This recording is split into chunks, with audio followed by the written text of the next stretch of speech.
پوچھنا چاہتا ہوں آج کے ٹاپک میں، وہ ہے ہمارے مارگیج کا پرابلم۔ ایک عام روایتی طور پہ اگر ہم کسی بھی اس میں جا کر سوچ میں کسی سے سوال پوچھیں کہ کیا ہم لون پر یعنی مارگیج پر قرض لے سکتے ہیں گھر، تو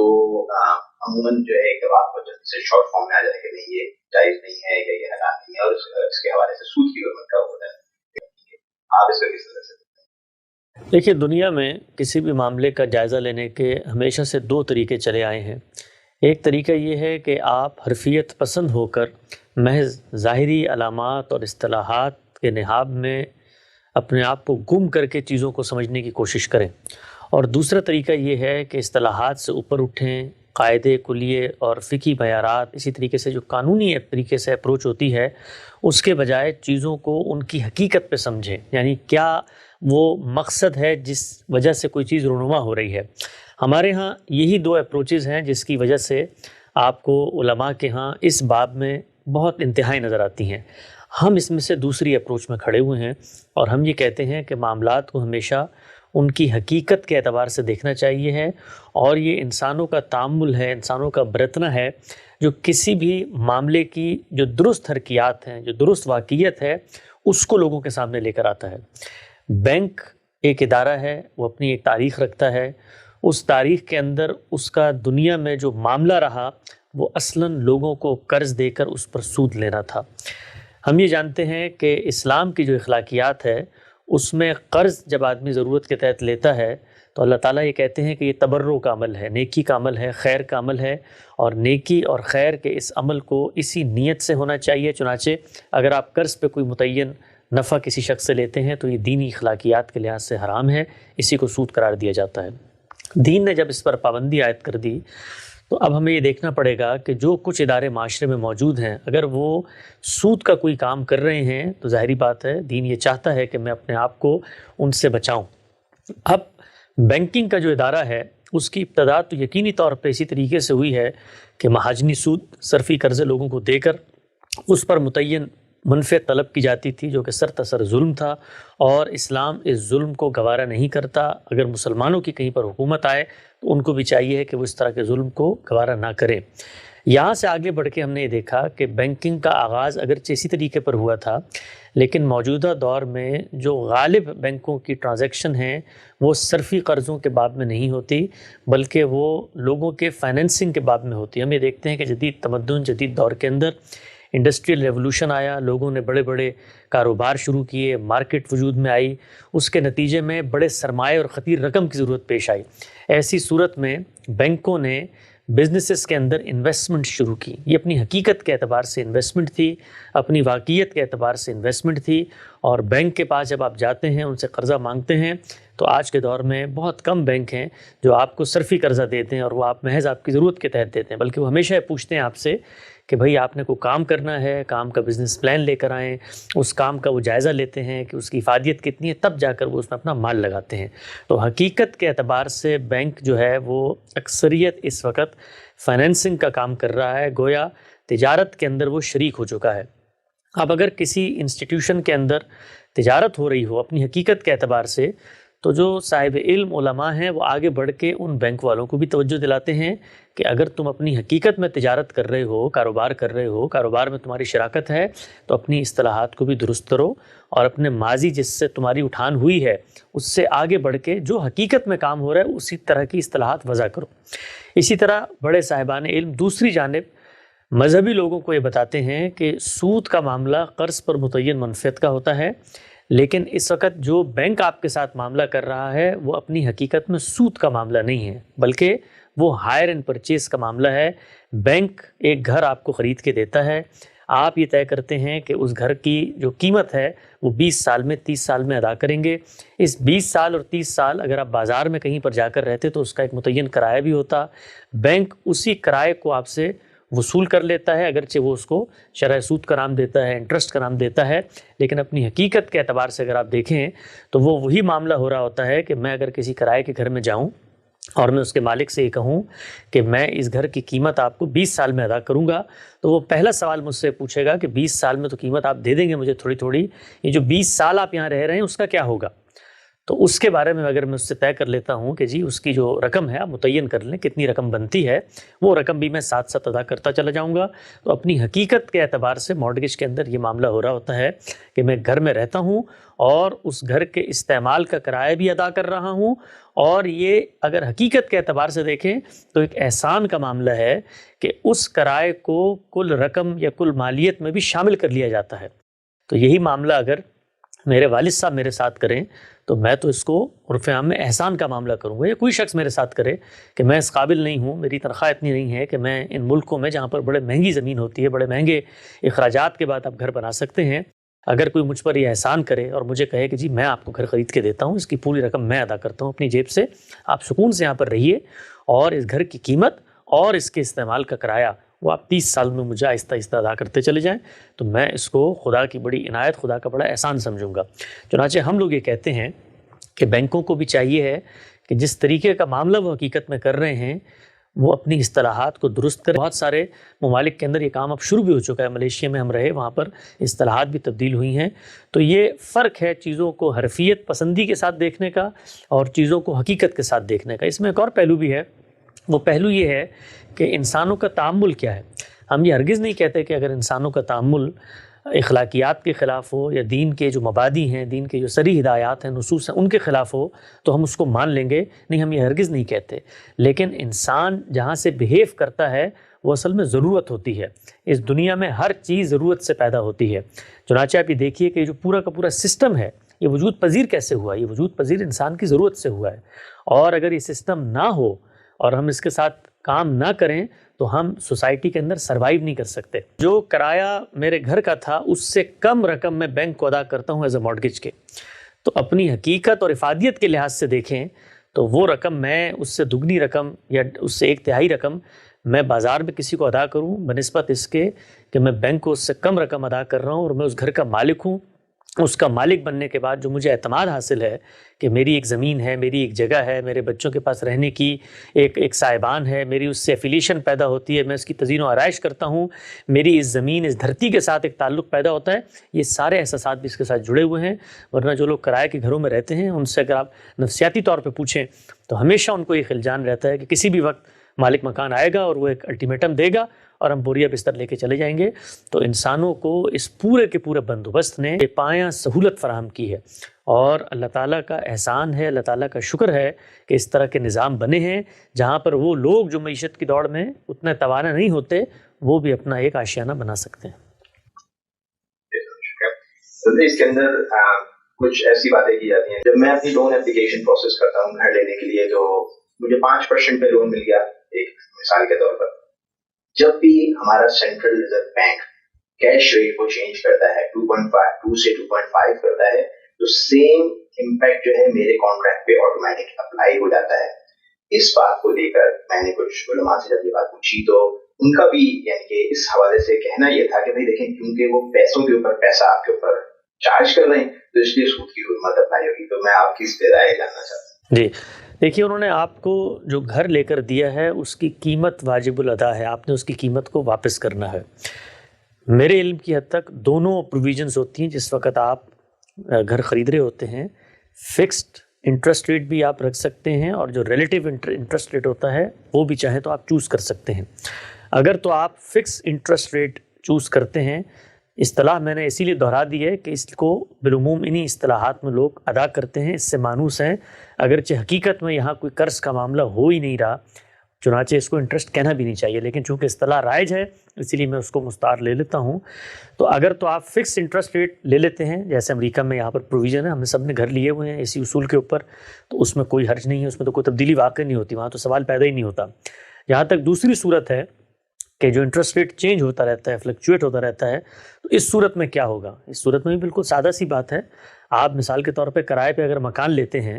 اور آپ کو یہ اندازہ ہو، آپ نے مکان کسی کو کرائے پہ دیا ہے کہ مہنگائی بڑھ گئی ہے، تو کیا آپ کرایہ نہیں بڑھاتے؟ کرایہ بڑھاتے ہیں نا آپ، تو کرایہ بڑھتا ہے تو آپ کو بڑے و کرایہ ادا کرنا پڑتا ہے۔ تو ہم تو اس کو اپنی ذات میں قرض کا معاملہ ہی نہیں سمجھتے، چنانچہ جب ہم قرض کا معاملہ نہیں سمجھتے تو جو آپ نے کرایہ ادا کرنا ہے وہ فکسڈ ہو یا اس کو مالک مکان حالات اور واقعات کی رعایت سے بڑھا دے، اس سے پوری کی پوری جو نوعیت معاملہ ہے اس پہ کوئی فرق واقع نہیں ہوتا۔ یعنی ہم اس معاملے کو اس زاویے سے دیکھتے ہی نہیں ہیں جس سے یہ سوال پیدا ہو کہ جی یہاں پر اضافہ ہو رہا ہے یا کمی ہو رہی ہے. کمی اضافہ ہوتا ہے، ہر جگہ پہ ہوتا ہے. یعنی جس وقت آپ دکان کرائے پہ لیتے ہیں تو آپ کی نظر میں کیا پوری زندگی ایک ہی کرایہ رہتا ہے؟ حالات ہیں، معیشت کی بہت سارے عوامل ہیں جو سر انداز ہوتے ہیں، خود مالکان ہیں، ان کے اخراجات ہوتے ہیں، 10 پہلو ہوتے ہیں اس میں. معیشت کی کیسے سیدھی گاڑی چلتی ہے، تو اس میں کوئی مذائقے کی بات نہیں ہے. اگر آپ فکس پہ لیں تب بھی ہمارے نزدیک کوئی مسئلہ نہیں ہے، اور اگر آپ ریلیٹیو کسی ٹرمز پہ لے لیں کہ جی انٹرسٹ ریٹ فلکچویٹ کرتا رہے گا، بڑھتا رہے گا فیڈرل بینک کے بڑھانے سے، اس میں کوئی حرج کی بات نہیں ہے. یہ حقیقت کے اعتبار سے اصل میں گھر کا کرایہ کم اور بڑھ رہا ہے. اس کے علاوہ حسن بھائی، جو ہم جب کانٹریکٹ سائن کر رہے ہوتے ہیں، میں چاہ رہا ہوں سائن کر رہا ہوں، اس میں لکھا ہوا ہے میں انٹرسٹ پے کروں گا 5% every month on the over all amount. اسی طرح اگر گھر بیچنے ہم کھڑے ہوتے ہیں جس وقت، تو بھی بینک گھر کی مالیت نہیں بلکہ جو بھی اس کا لون ہے صرف اسی سے کنسرن رکھتا ہے جو اماؤنٹ ہوتی ہے. یہ وہ پوائنٹس ہیں جو کچھ لوگوں کے اندر میں ہماری جو روایتی علماء ہیں وہ اس بات کو مطلب جواب کے طور پہ، دلیل کے طور پہ یہ بھی پیش کرتے ہیں کہ رسول اللہ کی حدیث کے مطابق انسان جس طرح کا معاملہ کرتا ہے اس کو وہی حکمت بھی اپلائی ہوتی ہے. یعنی اگر میں یہ سائن کر رہا ہوں کہ میں 5% انٹرسٹ دوں گا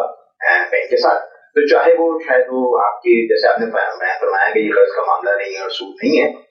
ان کی نظر میں اس چیز کو وہ سود کی حکمت میں لے کے آتے ہیں. جی، جس شخص کو اس بات پر اطمینان ہو کہ بینکوں کے ساتھ یہ جو معاملہ ہو رہا ہے